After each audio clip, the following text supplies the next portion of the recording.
cohesion. Cohesion? Cohesion? Coherence. I'm not very coherent right now. This is Imbibe Cinema. Where we become incoherent.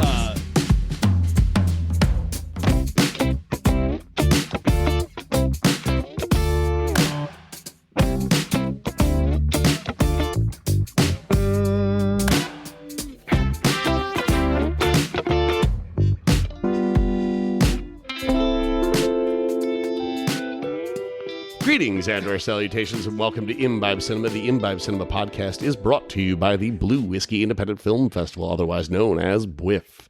I'm Jonathan C. Leggett, along with my co-host, Trisha Leggett. And our producer, Michael Nowens. And today we are joined by our special guest, Pete Guither. Woohoo! Woo! Yay! Redbeard himself is one of our favorite festival judges for the Blue Whiskey Independent Film Festival. In fact, he is our judge chair. And he was around when we screened this back in 2014, when it was our blue carpet opening night film. So it was out of competition, wisely so, because it probably would have clean swept.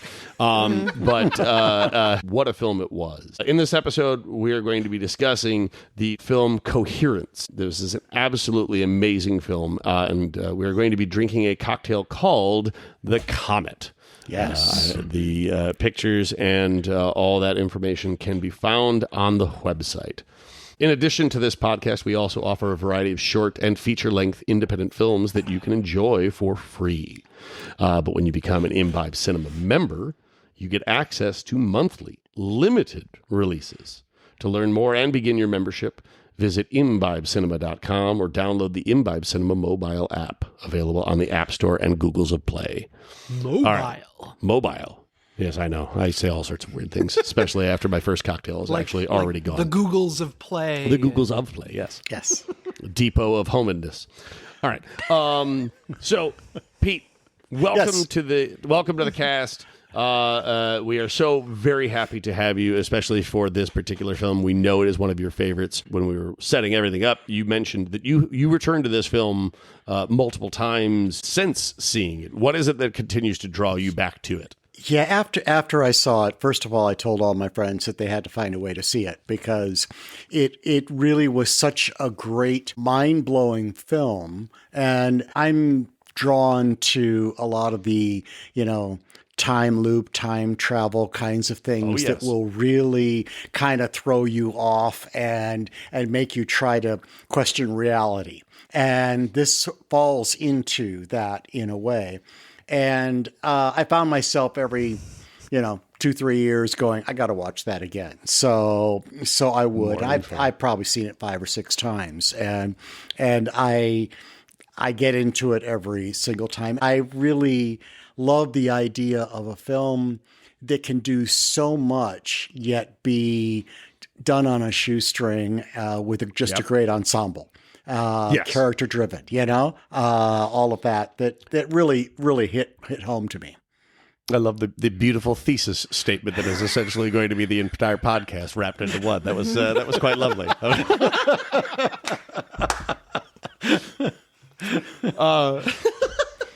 But I will say that anybody who hasn't watched it yet really should turn off this podcast and go watch it. Yes, go watch it, and then fix yourself a Comet, and then come back and listen to us wax poetics about it. This Comet's pretty good. It was quite delicious. I like the freshness of the grapefruit juice in it. Yes, and just that little touch of ketamine. Wait, right? what? Just as long as it's just a little, like a whisper. Just a whisper. Yeah, I mean, it's just... It's a horse tranquilizer. Well referenced. Yes. Well done. Yes. Again, for those of you who have not seen the movie, pause. Go see the movie. This is comic gold here, people. And it's one of those, honestly can't think of any other movie off the top of my head that the entire film for me comes down to one line of dialogue. And that gives me goosebumps every time I hear it. And it's I know which one it is. Ooh, which one do you think it is? What if we're the dark version? No, but that's good. That is good. No, it's the last time the comet passed around, and I can't remember if it's Norway or Finland or wherever. Finland. But it was like the turn of the century, and the wife, she's telling the story over dinner, and she's like, well, there's an account that this wife had called the police and said, this man is not my husband, the next day after the comet had passed. And the cops come and they're like, no, this is your husband. She goes, no, he's not my husband. I know because I killed my husband yesterday. And that's so creepy. That is so creepy. And for the rest, like, and that seed planted right there for the rest, like it just, it marinates as everything else starts to unravel. And you're like, ah. And it's a nice little foreshadowing in a way. Yeah. I really love, Yeah, that's when they talk about the fact that the last time it passed, it was further away. Yes, now it's closer. And now it's closer, and thus causing more mayhem and havoc. And I love just how the puzzle box unfolds. So we kind of wanted to talk about mind-blowing films and the so to speak portion. But I love that the fact that they talk about, Schrodinger's cat, and the fact that it's like, the cat is either dead or it is alive. There's a point where it's both. But there's a point where it's both. And so you immediately, as the story is unfolding, are drawn to believe that there's two parallel universes that they're dealing with. Yeah. And it just gets weirder every time. And the fact that they came back to the house the first time, and now the numbers are written in green. It's the little changes. Like everybody's clothes are the same for the most part. Yep. Nobody's hairstyle is too different or anything like that. Nothing that would be drawing your attention. The glow sticks are a great indicator. Things like the cloth Band-Aid versus the plastic Band-Aid. Yes. Yep. Slight little choices that you see throughout the entire course of the film. Yeah, the more reality that you see in the vast sea of realities, the more you realize their lives could be much different, and how certain things don't always come to pass. Like there is the group that never left the house, that never discovered. Which we don't realize until the very end. Yes. Right. Yeah. But maybe they're not the only one. And then I love the play with the box. The same people in the same room will come up with the same idea, but it'll vary just a little bit. So the ping pong table. That'd be really hard to put in a box. Yes. Versus the napkin and the coaster. There's a little doll in one of them. Right. There's just all sorts. Small things, but I love, this is where I get super dorky. We mentioned Schrodinger's cat. We talk about how everything can be true when the box is closed. Right. And then we go and we see there's so many boxes. Yes. And until it's opened, it could very well be the right house. And when the comet is passing over, you are inside the box. Yes. Yep. With all its possibilities. Yes. I love the layers of it. It's so cool. Endless possibilities. I think the one that got me specifically through this last watch was the realization that the two characters, Hugh and Amir, who had gone out to go investigate, and they actually returned with the box from one of the other houses. But it was a version of at that point specifically, exactly, the fact that you didn't see their glow sticks when they returned. Right. And it wasn't until the conversation started veering that and you see the moment where like the two of them realize they're not in the same house that they left. They didn't go back to their house. They went back to a different house. Yeah. Yeah, because coming in the house, there would have been no reason to be holding their glow sticks. So they had stuck them in the pockets. They thought they were home. Everybody thought they were home. Everything was great and no problem. But then there were these just little things that were just a little off. And eventually they have that meeting in the side room where they show each other their red glow stick. They're like, that box isn't even opened. And and this isn't our house. We need to steal everything and leave. I love just the amount of layers that this manages to unpack. My real moment was when M is sitting there with the pad of paper and is realizing that there are 4 different groups in the house at this moment. Yep. The only ones who never left, Lee and Beth, Yes. were the only ones that really belonged in the house. That Hugh and Amir had left, they were from a different house. The 4 that had gone to go check it out on the second time, 3 of them were in another house because Mike also made a separate trip. Leave. So you had 4 different groups, and she's looking at the numbers and go, yeah, there's only 2 of these people who actually are supposed to be in this house. And that was mind-blowing right there, right? That moment when you start to realize, nobody actually knows each other in this house. Yeah. Right. And yet nobody is thrown by anyone else. They immediately assume. It takes looking into things or seeing something just a little off, like commenting on the vase, because we already commented on the vase. Yeah. And it has to be the right person in the room that had heard it before. Those kind of things where it's like, okay, so the same kind of things are going to happen with the same people over the course of the night with very little variation. Mm-hmm. But then at the same time, there are bigger alternates, like Mike's drinking. I love how scary it is. He doesn't trust the other Mikes. He knows they are bad because he knows he's bad. Yes. Right? And that's scary. Some mics send a note that is a threatening message of blackmail, and some mics burst in and punch other mics. Yeah.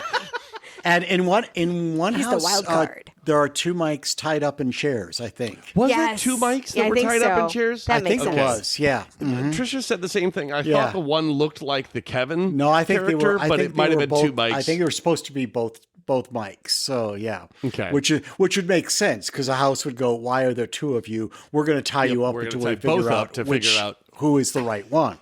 Yep. Right.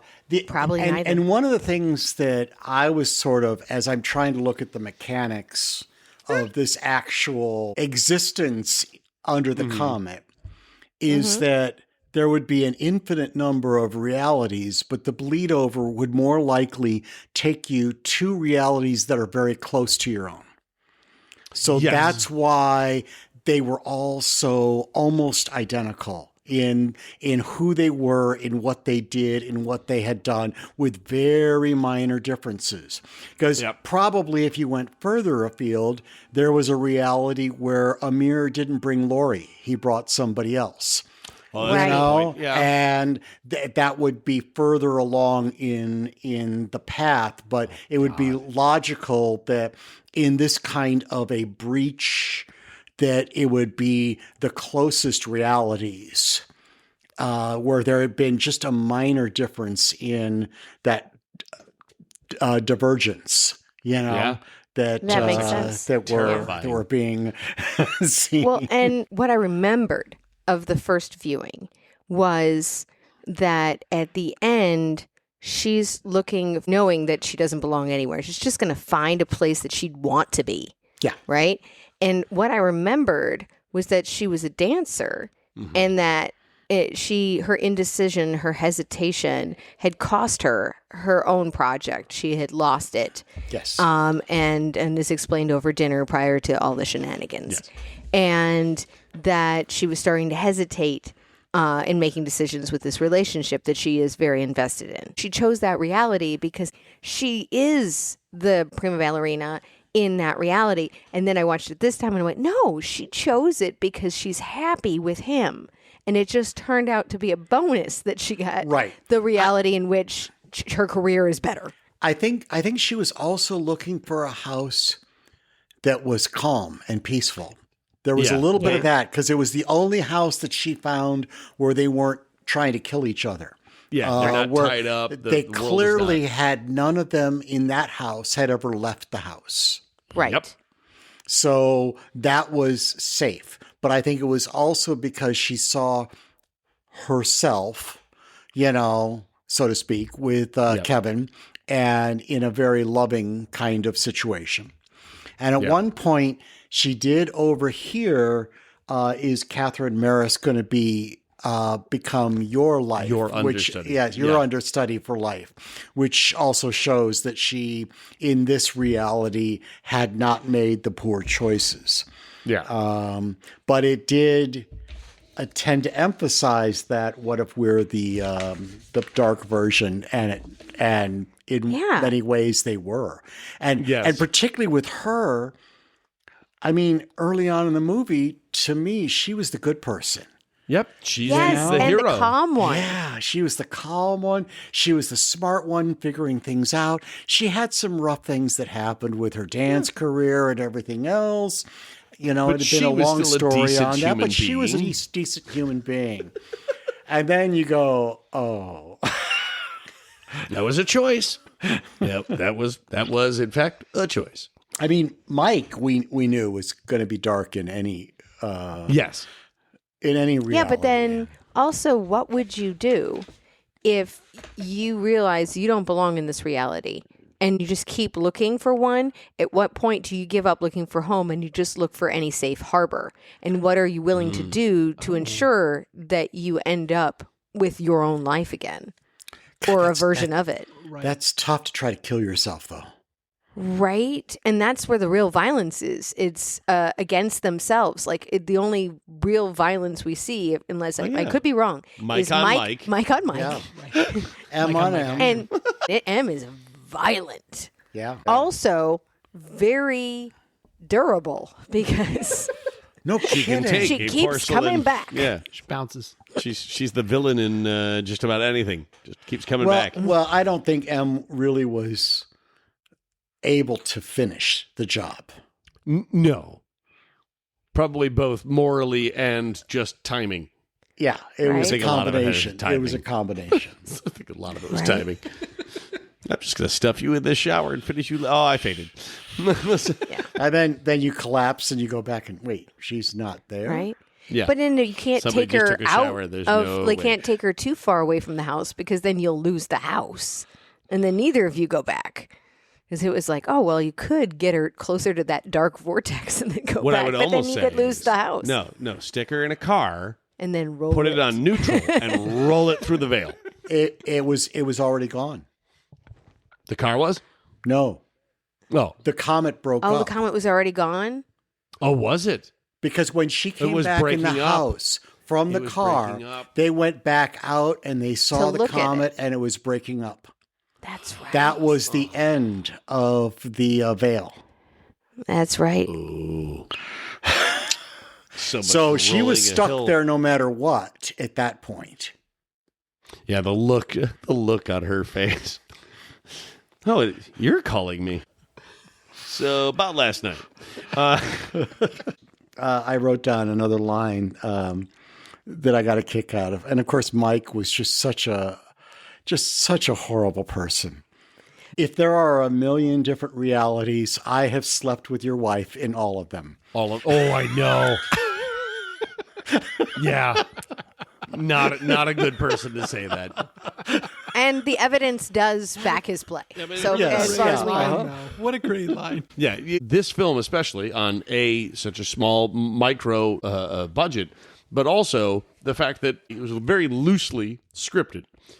I think that there were certain sentences or phrases that they knew they had to somehow pepper into a particular scene, but for the most part, people were given counteracting directions. One was told, you want to head out, and you want to keep this person here, and let the scene ensue, and so or this door goes to nowhere. It's bad vibes, bad juju here.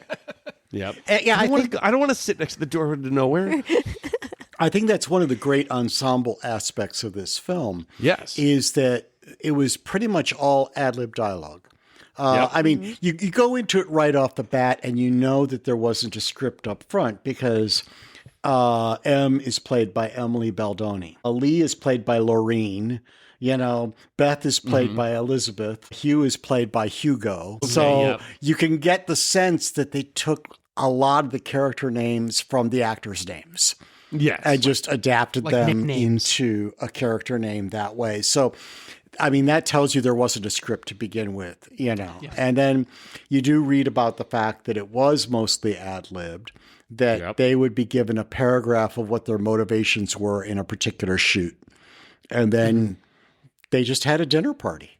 Yep. And they would react to things. And I'm sure they were surprised by loud noises and stuff like that. And I also love how the thing that scares you really is, fear itself. And that's the big scare. There's no monster. There's no the darkness, maybe the unknown, maybe. Each other. Yeah. And I love the way it was cut. I love how it would go black and then come back. Yes. And so you're like, okay, we missed a gap of time, or did we jump a house? What happened? But it made the viewer a little uncertain. And I like the way that was put together. I really enjoyed that. Enough little things to make you wonder what was going on. The breaking of the phones. Yeah. The breaking of the glass on the table. Just various random things that would happen that would make you just sort of, it would add a little bit to the tension early on of what's going on. There's something, and how intense that first blackout was. It wasn't just a blackout. It was a loud sound blackout. Yeah. Yes. And yet one house never lost its power or immediately had its backup generator kick on or within an hour, but it just, we didn't see it at that time. In fact, actually, the only thing that I'm now surprised about is that nobody, including Mike, said, I'm going to go over to that next house and take out their energy. Because that...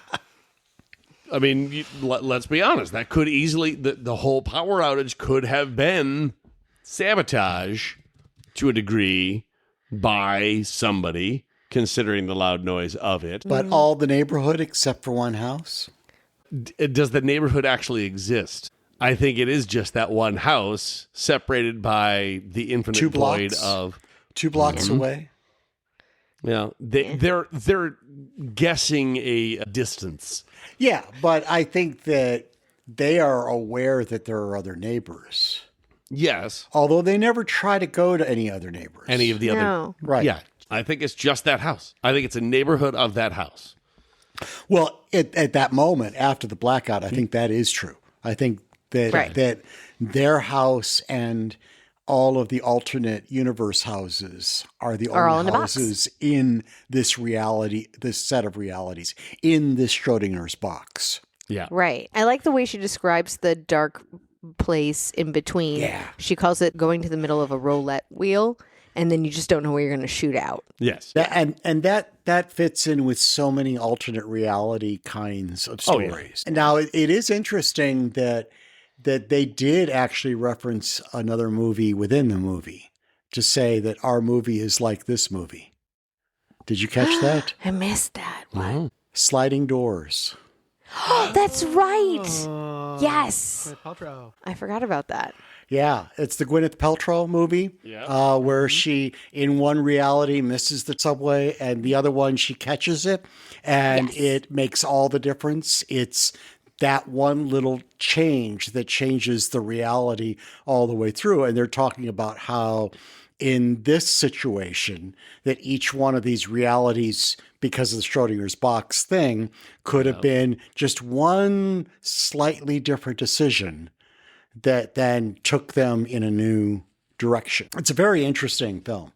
Yeah. I don't know if I've actually seen that one, to be perfectly honest. It's kind of like a butterfly effect for your own life. Yeah.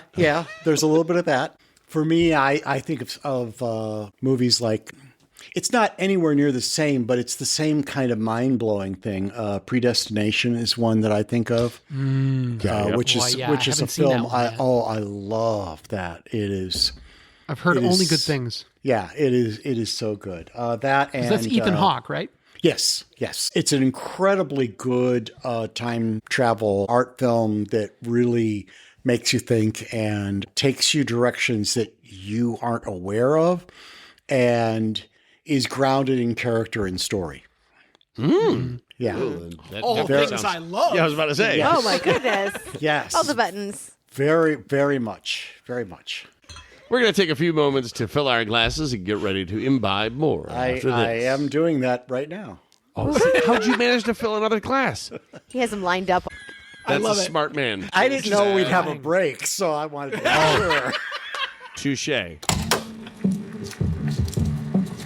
The Blue Whiskey Independent Film Festival exhibits short and feature-length motion pictures that utilize story elements in a new and exciting way. Our official selections are a carefully assembled blend of imaginative, sophisticated, and full-bodied stories. This is what our name represents. With audiences expect to experience character-driven independent cinema that is fueled by the filmmaker's passion for the art of visual storytelling. Filmmakers can expect an intimate festival experience where their personal story is valued as much as the one projected on the big screen.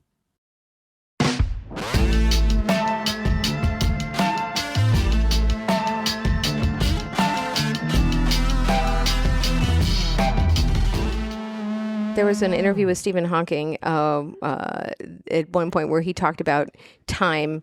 He said it's the coolest thing in his mind. And he goes, I wonder why nobody made a movie about it. And then he goes, but, oh, wait, nope, that's because nobody understands. And I've read the definition of imaginary time by Stephen Hawking, and I don't understand what it means. And I think that's one of the cool things about all of this is that it's something that we are still trying to grasp. Yeah. Which is why all of these time travel films, I think, connect. How can you understand how time works? Yep. I mean, even for those of us who aren't dealing with time travel, how do you deal with time and how it flows? Mm-hmm. Right. One of the things I love is how time affects you differently depending on the point in life you are in. Like when you're a kid, the summer lasts for years. A day lasts forever. And when you're waiting for the bell to ring and, oh my God, it will never come. Friday will never come. And as an adult, you blink and it's January. And what happened last year? Yeah. And then when you're told that if you're in orbit, time is actually different. Yes. Oh, like Interstellar. And all that the idea of how gravity impacts time, how your feet age slower than your head. I love Interstellar. Yeah. Oh yeah, that was a great movie that concept is so cool. Mm-hmm. And of course, that has both time travel and paradox. So you got to throw it all in. With the goal of Interstellar, it's got to be at least theoretical. Yeah. Right. The framework has to have a basis in science. We currently know. That's where good science fiction always bases. Isaac Asimov was a scientist who wrote science fiction. So his fiction had a basis in science. It's like, okay, let's take this one thing and posit it, but then everything else has to work within the scientific framework that we know. Yep. But one thing that we don't know, and we'll say that it goes this way. Yeah. And then we can write a story or a movie based on that. I would love to if, Okay, so or not. No. I love Lightyear. Here we have a Disney movie about time dilation and the theory of relativity. Good. That was brilliant. And I love showing it to my kids and being like, hey, guys, let's talk about time dilation afterwards. Did we lose Jonathan? Oh, there he is. Yeah, we lost him. Yes. I'm just laughing so hard right now. He kept trying to talk and I kept talking. This is my marriage. You need to get a mister and then just spritz me every time. This is the other reason why I love this podcast. I guess one of the questions that I have for the group is whether you believe that the other groups, the other parallel dimensions, essentially that are happening, are they happening at the exact same time? That's another thing. Or is there a delay? Or is somebody ahead of? Because there's points where it just seems like certain groups are either behind or ahead of the group that we're dealing with. A combination, because I think in some cases decisions happen later. Yes. Because there are differences. But I also believe that there is actually a different time sense happening between the various realities. Yeah. Okay, yep. That the effect of the comet did not hit them all simultaneously. Okay. Right, because the comet is a moving Yes. Some are further into their evening, or some are shorter into their evening than... It's the only okay. thing that makes sense for the other house to be that far along that they would already have a box. Yes. Right. But then also how much time is lost when you Yes. go to that house and back. Like Mike says, I've been gone 5 minutes. And it was like, no, you've been Right. gone 45 minutes or Yes. the other way around. Time is also a casualty. Yeah. Which is so cool. Yeah, there's that was the one that kept getting me, is the fact that they keep seeing people outside, or people breaking into the car. All of this is happening, and all of these All have over been the place. foreshadowed as object, like things that Mike would do. Mike is going to go drop this note off. Mike is going to go beat up another Mike. Like all these are things that like he posits throughout the course of the evening, and then Not they just start beat happening. up another Mike, but kill. Yes. Yeah. Yeah. Mike is pretty dark. Mike has some, issues. Sorry. You are different people in the course of your life. Throughout time, you are different versions of yourself, Yes, right? watching certain movies, listening to certain songs, you react differently to them because of where you are. Right. And I think part of that is showcased in this film, where you see how there are different versions of them. There are especially, I think the most dramatic would be M, because there's a reality in which she obviously doesn't hesitate, that she knows she what seems she wants. very happy. But then there are people who, like Mike, where it just seems like it's a Mike buffet is of bad miserable choices. in every reality. He does seem And that yet way. he has a wonderful, very He's understanding consistent. wife who's just like, I love you Lee no is matter great. what. She got that wonderful plant at the thrift store. There'll be this point where it's like, oh my God, this, like, we've realized that all this is happening and it's so big and it's so crazy and it's so, let's all have a drink. Like, like our minds are just blown by how scary the world has become. We should probably hit the bar. Yeah. Yeah. I concur. Just don't put ketamine in my food. Yeah. I just, again. That was an intense beautiful scene right there. Yeah. When they're all accusing her of Yes. drugging them all. Yeah. Which is the only thing that makes sense at that point. At that point, yes. At that point, the notion that they are all on some kind of hallucinogen Yeah. is better than what is actually happening. Yes. Right. And somebody having to sobrietily say that, like, the chances of a group hallucination, that like all of us would be on the exact same page. But they'd rather have that be the reality than Correct. what is the reality. Yeah. How do you accept an invitation to a group dinner when you used to be the girlfriend of one of the people who was there who was with somebody else? And yet we've been to that dinner party. A number of times. It's an interesting experience. But also, like, God, I'm it's glad funny I'm that you single. say, how do you expect that invitation? Because we just did the invitation, which is all about how do you accept an invitation with your ex who's with somebody else now and to a Have dinner you seen party. that one? No, I have not. I especially considering Coherence, because we actually mentioned Coherence during the invitation. Because it reminded us. there is a certain aspect of it that we were Okay, like, oh, I'll check this that is, out, you yeah. know, yeah. So the invitation, highly recommend. It's also on the podcast. I know we briefly discussed the ending of the film, but I know that was one that like I did not recall. She picks the ending. house. She picks the house she wants to be part of because she sees how beautiful it is compared to all of the others that she checks. I mean, it's that moment when she just walks out of her house that she now realizes isn't hers. It is not hers. Yes. And decides, I'm just going to wander until I find a house that I want to be in, because there's no way that I can ever find my way back to my original house. Correct. Right. So, and then just looking and she through would the look window. in every window, Yeah. and she would go, "That's horrible." And one of the I guess the questions, because you know, for the most part, she and Kevin do remain together until the point where she goes off to her car. That is the first time that they have deviated from their current And she runs path. into a different Kevin. She runs into a different Kevin. Yes. And then Has- they both realize, oh, you're not. Yeah.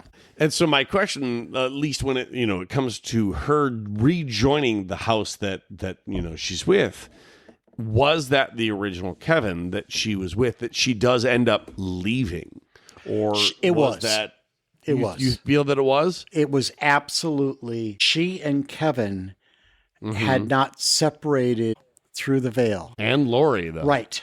Yes. Yeah. Those three had been together the entire Okay. time. But remember that the Kevin that she was with had said, if you don't say yes, it becomes no. It's a no. Yep. When he had to come up with a story, He came up with Lori's he story. came up with a yeah. Lori story. Yeah. Okay. And Yep. that's not good in a relationship. that as Kevin is coming up with a story, he doesn't have a story with M. Yep.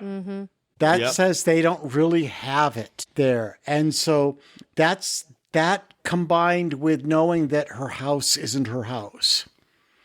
That's where she finally decides, I'm just going to walk out of this house Yep. and I'm going It's like to she find snaps. someplace else. Right. Yeah. At that moment when she just walks out the door, where are you going, Em? And she just walks out. She Correct. walked Yeah. out the door without her coat on, without her shawl, and decided, I don't want to have any part of this. I'm Yeah. going to go find Anywhere else is better. A new reality for me. Good Yeah. gravy. I like where it ends. I think that ending is enough for me. I don't want to know what happens after that. Correct. I I think, mean, there's a lot you can speculate in terms of what happens after that call. Yeah. Mm-hmm. Yeah. But it that's does for tie another back film, to yeah. the wife. It ties back to the wife who's like, no, this can't be my husband. I killed my husband. yesterday. Yeah. That has to be so awful. Like, it's bad Penny keeps turning back up. I just feel for the reality when the Comet breaks up and they've got the two mics tied up in a chair. Right? Yeah, but you end up with more mics than you left. That's a lot. Too many mics. Hashtag too many mics. Too many mics. Well, and the realities were the versions of them just disappeared because they went to a different reality. Yeah, Right. Absolutely. Right. Hashtag one less mic. Rapture. Hashtag rapture. Rapture of mic. Well, at least somebody finally got raptured. Oh, too soon. This is a really good drink. I didn't think I was going to like it, and it turns out I do. It's very tasty. Well, we greatly appreciate all of our listeners for choosing this podcast, supporting independent films and the Blue Whiskey Independent Film Festival. I'm Jonathan C. Leggett, and thanks again for imbibing with us. Cheers.